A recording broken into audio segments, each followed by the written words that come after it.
present perfect tense with a very simple explanation and a lot of example sentences। यानी आप सीखेंगे present perfect tense बहुत सारी मिसालों और सादा तरीन एक्सप्लेनेशन के साथ, जो कि बहुत जल्द आपको समझ आ जाएगा और इस वीडियो के एंड तक आप इस काबिल हो जाएंगे कि आप खुद से बहुत सारे सेंटेंस बना सकें। सो अगर आप चाहते हैं कि आप इस लेसन का PDF हासिल करें तो डिस्क्रिप्शन के अंदर लिंक मौजूद है, जहाँ पे क्लिक करने के बाद आप इजीली PDF हासिल कर सकते हैं। लेकिन उससे पहले मैं रिकमेंड करूंगा कि आप ये वीडियो एंड तक जरूर देखें, क्योंकि इस वीडियो के अंदर ही एक्सप्लेन किया जाएगा सब कुछ जो कि आपको PDF के अंदर नहीं मिलेगा।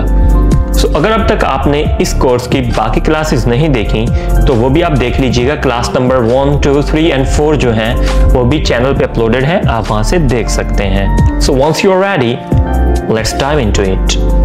प्रेजेंट परफेक्ट टेंस, फेल हाल मुकम्मल।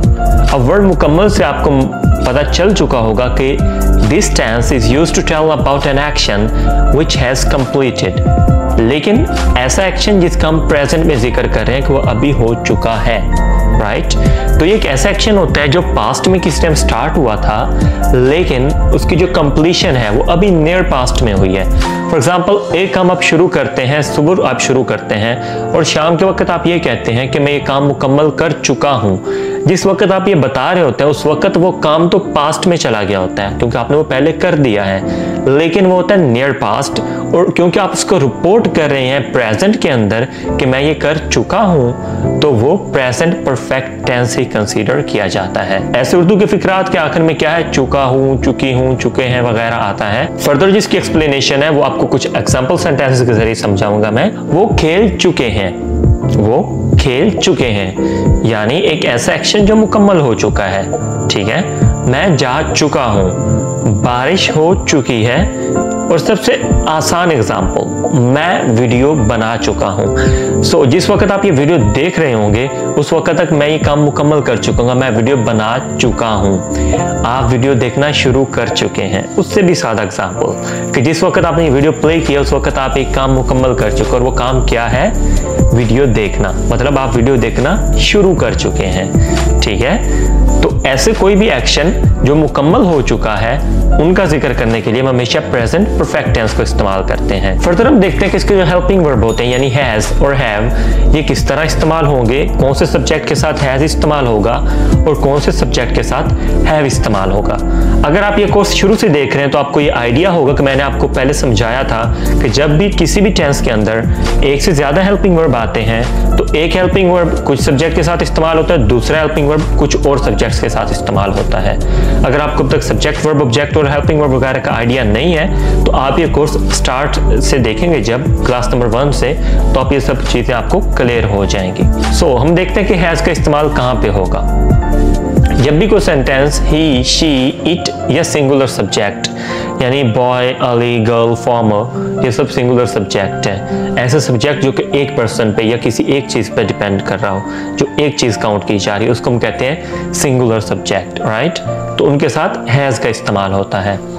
हैव का इस्तेमाल हम उस वक्त करेंगे जब helping verb I, we, you, they या कोई प्लूरल सब्जेक्ट होगा, राइट? प्लूरल सब्जेक्ट से मुराद बॉयज, यानी एक बॉय है वो सिंगुलर सब्जेक्ट है, एक से ज्यादा लड़के हो गया, बॉयज हो गया, तो वो प्लूरल है, राइट? सो फर्दर हम देखते हैं कि हमारे पास ये दो वर्ड्स पे है कि कंप्लीटेड होमवर्क, लेकिन अभी तक हमें ये आइडिया नहीं है हमने इसके साथ हैज कब लगाना है, हैव कब लगाना है और इसके साथ इस वक्त क्या सूटेबल रहेगा हमारे लिए।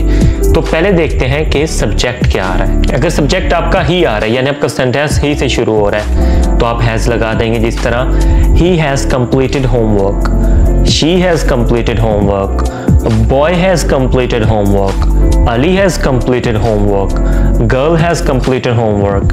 अब ये सबके साथ has का इस्तेमाल हो रहा है। अब हम देखेंगे कि have का इस्तेमाल हमने किस केस में करना है। I यानी सेंटेंस I से शुरू हो रहा है, I have completed homework, we have completed homework, you have completed homework, they have completed homework, boys have completed homework, right? ऐसे केस में जब सब्जेक्ट ये होंगे I, we, you, they या प्लूरल सब्जेक्ट तो हम have का इस्तेमाल करेंगे। फर्दर हम देखते हैं कि फॉर्म ऑफ वर्ब कौन सी इस्तेमाल करनी है। थर्ड फॉर्म ऑफ वर्ब यानी वर्ब की 3 फॉर्म्स होती हैं, फर्स्ट, सेकंड, थर्ड, और एक जेरेंड होती है यानी आईएनजी वाली। अगर आपको इस चीज़ के बारे में आइडिया नहीं है तो मैं थोड़ा सा बता देता हूँ कि वर्ब की 3 फॉर्म्स होती हैं, राइट। तो जो इस टेंस में हम इस्तेमाल करेंगे वो हम थर्ड फॉर्म ऑफ वर्ब इस्तेमाल करेंगे, यानी completed, gone, bought, cooked, jumped. अब इसकी फर्स्ट फॉर्म क्या है? कंप्लीट, लेकिन थर्ड क्या है? कंप्लीटेड। इसकी क्या है? गो, वेंट, और थर्ड क्या है? Gone, by, bought, bought, right. इस तरह से ये third form of verb throughout this tense इस्तेमाल होगी। नेक्स्ट देखते हैं कि सिंपल सेंटेंस इसके किस तरह से बनाने हैं। तो मैंने जिस तरह आपको बताया था कि ये कोई इस तरह का नहीं होगा कि इसमें आपको कुछ सेंटेंस रटे रटाए बताए जाएंगे, बल्कि इसके अंदर आपको एक स्ट्रक्चर समझाया जाएगा और उस स्ट्रक्चर को फॉलो करते हुए आप कोई भी सेंटेंस खुद से बना सकते हैं। फॉर एग्जाम्पल यहाँ पे हमारे पास स्ट्रक्चर क्या है? सिंपल सेंटेंस बनाने के लिए सब्जेक्ट, उसके बाद हमने हेल्पिंग वर्ब लगाना है, हैज या हैव। अब ये हम देख के लगाएंगे कि सब्जेक्ट क्या है, जैसे कि मैं अभी आपको समझा चुका हूँ। वर्ब की थर्ड फॉर्म है और ऑब्जेक्ट है, right. I have gone to school, I था सब्जेक्ट, हमने साथ हैव लगाया, उसके बाद हम रिक्वायरमेंट देखें, स्ट्रक्चर के मुताबिक वर्ब की थर्ड फॉर्म आएगी, आई हैव गॉन, गॉन यानी वर्ब की third form. I have gone to school, मैं स्कूल जा चुका हूँ। द फार्मर्स हैव प्लॉड, किसान हल चला चुके हैं। The pigeons have flown in the air, कबूतर हवा में उड़ चुके हैं। बॉय हैज संग अ सॉन्ग, लड़का गाना गा चुका है। She has washed the clothes, वो कपड़े धो चुकी है। अब ये था सिंपल सेंटेंसेस बनाने का फार्मूला। अब जो नेक्स्ट हम देखते हैं वो है negative sentences.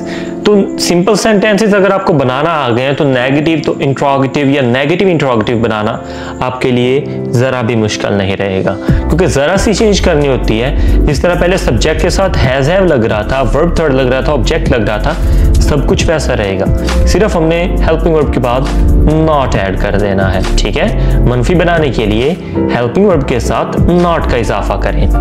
I have not gone to school, मैं स्कूल नहीं जा चुका। The farmers have not ploughed, किसान हल नहीं चला चुके। The pigeons have not flown in the air, कबूतर हवा में नहीं उड़ चुके। बॉय हैज नॉट संग अ सॉन्ग, लड़का गाना नहीं गा चुका।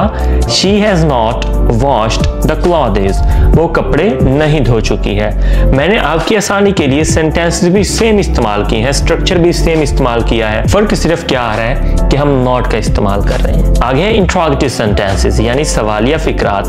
जब आप टेंस में सवाल पूछते हैं तो आपने किस तरह पूछना है? क्या मैं स्कूल जा चुका हूँ? Have I gone to school? Has और हैव यानी हेल्पिंग वर्ब, उनको उठा के स्टार्ट में ले आना है। बाकी स्ट्रक्चर सेम, जिस तरह सिंपल सेंटेंसेस में बनाया तो सब्जेक्ट आ रहा है, वर्ब की थर्ड आ रही है, ऑब्जेक्ट आ रहा है, लेकिन क्या करें, सिर्फ हेल्पिंग वर्ब को यहाँ से दरमियान से उठा के स्टार्ट में लगा दिया है। सवालिया बनाने के लिए हेल्पिंग वर्ब फिक्रे के शुरू में लगाते हैं। Have I gone to school? क्या मैं स्कूल जा चुका हूँ? Have farmers ploughed? क्या किसान हल चला चुके हैं? Have pigeons flown in the air? क्या कबूतर हवा में उड़ चुके हैं? Has the boy sung a song? क्या लड़का गाना गा चुका है? Has she washed the clothes? क्या वो कपड़े धो चुकी है? तो अब ये देख लें कि सेंटेंस में कितना सा फर्क आया है। सिर्फ ये कि सब्जेक्ट, वर्ब की थर्ड, ऑब्जेक्ट सब सेम रहा, हेल्पिंग वर्ब उठा के स्टार्ट में लगाया तो इंट्रोगेटिव सेंटेंसेस बन गया। और इसी तरह सभी टेंसेस के अंदर होता है। सिंपल सेंटेंस बनाना आना चाहिए, उसके नेगेटिव इंट्रोगेटिव बनाना बिल्कुल आसान होता है। फर्दर मैं आपको कुछ बताऊंगा यूजेस जो पहले जो मैंने आपको इस्तेमाल बताया उससे थोड़े हटके हैं, और ये बहुत कम लोग आपको बताएंगे और बहुत कम बुक्स में इनका जिक्र होता है।